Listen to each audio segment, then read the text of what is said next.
अस्सलाम वालेकुम। सो बहुत फेमस यूट्यूबर हैं इंडिया के ध्रुव राठी। वो जो है बड़े पॉलिटिकल और सोशल इश्यूज़ पे बहुत अच्छी वीडियोस बनाते हैं और दूसरे टॉपिक्स पर भी जो बहुत अच्छी होती हैं।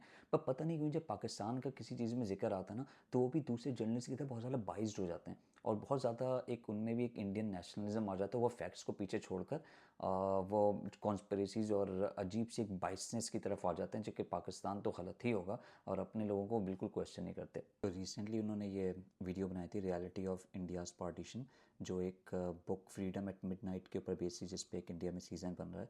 तो उसमें उन्होंने पार्टीशन के बारे में बात की कि किस तरह से पार्टीशन हुआ, उसकी तमाम क्या चीज़ें थी। इस वीडियो के आखिर में वो बात करते हैं रेड क्लिफ अवार्ड की, जो पार्टीशन हुआ था, जो रेड क्लिफ ने किया था। तो उसमें उन्होंने एक लाइन खींची थी सिंपल कि भाई ये हिस्से जाएंगे इंडिया की तरफ, ये जाएंगे पाकिस्तान की तरफ। और उसकी जो बेसिस थी वो ये थी कि जहाँ हिंदू मेजॉरिटी है वो इंडिया की तरफ जाएगा और जो मुस्लिम मेजॉरिटी है वो पाकिस्तान की तरफ जाएगा। उसमें दो स्टेट्स में प्रॉब्लम आई, एक कश्मीर और एक जूनागढ़। जूनागढ़ में मसला ये था कि उसकी मेजॉरिटी पॉपुलेशन हिंदू थी लेकिन रूलर मुसलमान था। और दूसरी तरफ कश्मीर पे जो रूलर था वो हिंदू था लेकिन मेजॉरिटी जो पॉपुलेशन थी वो मुस्लिम थी। तो नेहरू और कायदे आज़म मोहम्मद अली जिन्ना वो जाते हैं लॉर्ड माउंटबेटन की तरफ, क्या बोलते हैं कि इसका क्या फ़ैसला किया जाए। तो लॉर्ड माउंटबेटन कहते हैं कि आप रेफरेंडम करवा लें, जहाँ लोग जाना चाहेंगे वो चले जाएँ। Totally make sense. तो जूनागढ़ में यही होता है, जूनागढ़ में रेफरेंडम होता है एंड टोटली अंडरस्टैंडेबल कि लोग वहाँ पे डिसाइड करते हैं कि विल गो विद इंडिया। तो जो उसके रूलर होते हैं वो माइग्रेट कर कर आ जाते हैं पाकिस्तान। फाइन।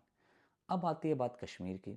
कश्मीर पे फिर इंडिया रेफरेंडम नहीं होने देता और वहाँ पे जाके फोर्सेबली बहुत सारे वो पॉलिटिकल इश्यूज़ को करते हुए, इन पॉलिटिकल प्रेशर को इस्तेमाल करते हुए वो रूलर से, जो हिंदू थे, उनसे साइन करवा लेते हैं कि that will go with India. और पाकिस्तान इसमें लगा रहता है कि जब तक कायद अज़म हयात भी थे तब भी, कि रेफरेंडम करवाएं और लेट पीपल डिसाइड, क्योंकि यही अग्री हुआ था। वरना जूनागढ़ भी पाकिस्तान जाके मुसलमान रूलर से साइन करवा देता और वो उनका हो जाता। लेकिन पाकिस्तान कायद अज़म डिड नॉट डू दिस।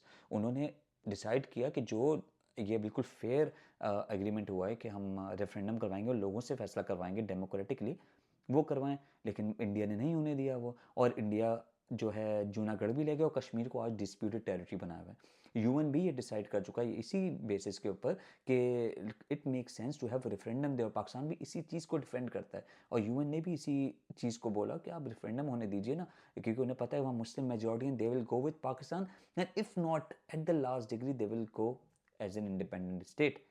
लेकिन तो इसमें हिपोक्रेसी किसकी हुई, पाकिस्तान की कि इंडिया की? तो ध्रुव राठी, आप इस पे भी तो बात कीजिए कि ये हिपोक्रेसी आपकी अपने पुराने लोगों की, ना कि पाकिस्तान की, इस स्पेसिफिक केस में।